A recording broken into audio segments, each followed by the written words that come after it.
대인관계에서 어려움을 느끼는 분들이 정말 많을 거라고 생각해요. 우리는 얻게 될 때 느끼는 기쁨보다 잃었을 때 느끼는 괴로움이 훨씬 커요.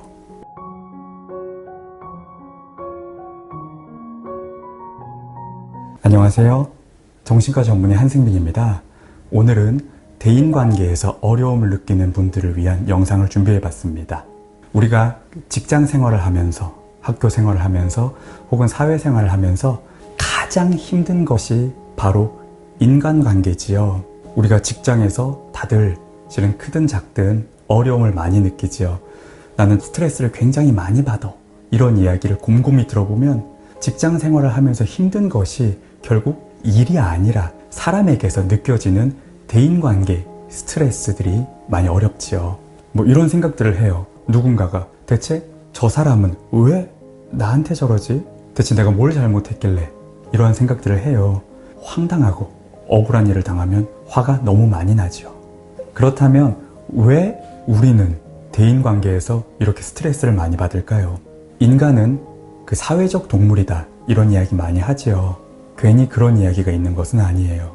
우리 인류가 생활을 한 지 오랜 시간이 지났어요. 근데 인류가 이 폭발적으로 늘어나게 된 계기가 바로 무리 생활을 한 이후예요. 무리 생활은 실은 생존과 직결이 되어 있지요. 과거에 원시 인류는 먹이사슬 피라미드에서 사람이 최상위 포식자가 아니었어요. 사람은 언제든 이 다른 맹수들에게 잡아먹힐 위험이 있었지요. 즉 원시 인류는 혼자서 생활을 했으면 이 맹수의 습격 혹은 굶주림, 다른 부족에게 죽음을 당하는 등 무리에서 떨어지는 것은 실은 죽음을 의미했어요. 때문에 인류는 집단에서 소외되지 않도록 적응해갔고, 집단과 관계가 어려워지는 것에 큰 불편감을 느끼는 방향, 심지어 굉장히 고통스러운 감정을 느끼도록 바뀌어 갔어요. 왜냐면 불편하고 고통스러운 감정을 느끼면 그것을 점점 하지 않도록 애를 쓰잖아요. 즉 무리와 떨어지는 것에 불편감을 느끼고,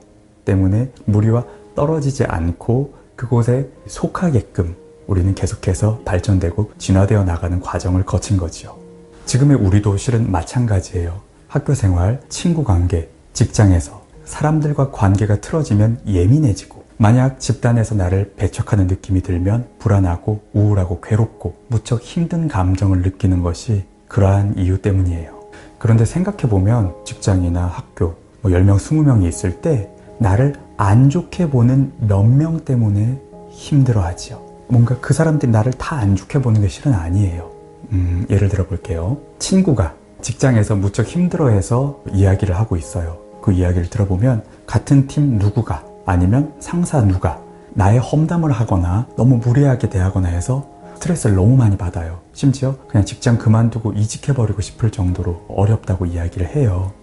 하지만 이 곰곰이 들어보면 이 한두 사람을 제외한 다른 동료들과는 별 문제가 없어요. 심지어 몇몇은 같이 밥도 먹고 친하게 잘만 지내고 있어요. 좀 이상하다는 생각이 들지요. 잘 지내는 사람들이 있어서 정말 고마운 일이라는 생각은 잘 안 하고 힘든 관계가 있다는 것 때문에 괴로워하는 게 실은 훨씬 크다는 거지요. 우리가 이 길을 가다가 10,000원을 주었어요. 굉장히 기쁘지요. 반면 내가 10,000원을 잃어버렸어요. 그러면 한숨도 나오고 속상하지요. 이 두 가지 감정 중에 무엇이 더 클까요? 우리는 얻게 될 때 느끼는 기쁨보다 잃었을 때 느끼는 괴로움이 훨씬 커요. 이러한 연구들은 실은 많이 이루어졌는데 연구별로 차이가 있지만 보통은 잃었을 때 2배 이상의 괴로움을 느낀다고 하거든요. 이를 손실회피 편향이라고 해요. 얻었을 때의 기쁨보다 잃었을 때의 고통이 더 큰 마음을 말하는 거죠. 우리는 누구나 이러한 경향이 있어요. 대인관계에서도 마찬가지예요. 누군가와 좋은 관계를 유지하고 있는 것에서는 작은 기쁨을 느끼고, 누군가와 관계가 망가지는 것에서는 너무나 괴로운 감정을 느껴요. 앞선 이 집단에서 떨어지지 않으려고 하는 마음과 손실회피 경향성이 합쳐져서 우리는 소수와도 대인관계가 망가지는 것에서 너무나 큰 괴로움을 느끼게 돼요. 그러면 좀 어떻게 생각을 좀 해보면 좋을까요? 학교든 직장이든 10명의 사람이 있다고 가정을 해볼게요. 그러면 이 중 2명은 나를 좋게 보고 7명은 실은 내게 별 관심이 없어요. 그리고 1명은 나를 안 좋게 보는 사람이에요. 즉, 이 두 명은 나와 친하게 지낼 수 있는 사람이고, 한 명은 뭘 어떻게 해도 나와 좋은 관계를 맺기가 굉장히 어려운 사람이에요. 우리가 실수하는 것은 그 한 명에게만 너무 집중을 한다는 것에 있어요. 그 사람과 갈등이 있으면 싸우는데 에너지를 쓰거나 어떻게든 좋은 관계를 만들려고 너무 많이 애를 쓰는 것이지요. 그런데 그 한 명은 실은 뭘 해도 원하는 대로 잘 안 돼요. 누구나 그렇잖아요. 우리도 학교나 직장에서 생활할 때 썩 가깝지 않더라도 저 사람은 꽤 괜찮아 하고 좋은 이미지를 가지기도 하고, 반면에 잘 모르는 관계인데도 뭔가 마음에 안 들고 괜히 싫고 실은 그런 사람도 있잖아요. 내가 그런 생각을 하는 것처럼 누군가도 나를 보고 좋게도 혹은 나쁘게도 보고 있어요. 별다른 이유가 없이도 말이에요. 더 집중해야 할 것은 불편한 한 명이 아니라 내가 아끼고 또 나를 아끼는 그 두 사람이에요. 그리고 여력이 된다면 좀 그저 그렇게 지내는 7명도 좀 생각을 해볼 수도 있지요. 10명 중 나를 좋게 보거나 그다지 나쁘게 보지 않는 9명이 있는데, 친하지 않은 한 명에게 너무 많은 에너지를 들이기에는 우리가 그렇게 삶을 낭비할 필요가 없지 않나, 이런 생각이 좀 들어요. 대인관계에서 어려움을 느끼는 분들이 정말 많을 거라고 생각해요. 하지만 너무 우울해하고 힘들어하지 않았으면 좋겠어요. 우리의 삶은 결국 기분 좋은 사람들과의 관계로 쌓아나가는 것임을 기억했으면 좋겠습니다. 그렇군요. 직장에서 상사와의 관계가 썩 좋지 않아요. 실은 이 위계 질서가 직장에서 많이 있지요. 상사가 나와 좀 이렇게 껄끄러운 관계를 맺고 있으면 조금 쉽지는 않아요. 다만 그 상사와의 관계를 억지로 좋게 만들려고 많은 애를 쓸 필요는 없어요. 왜냐면 실은 거기는 직장이잖아요. 친구를 사귀러 가는 곳은 아니에요.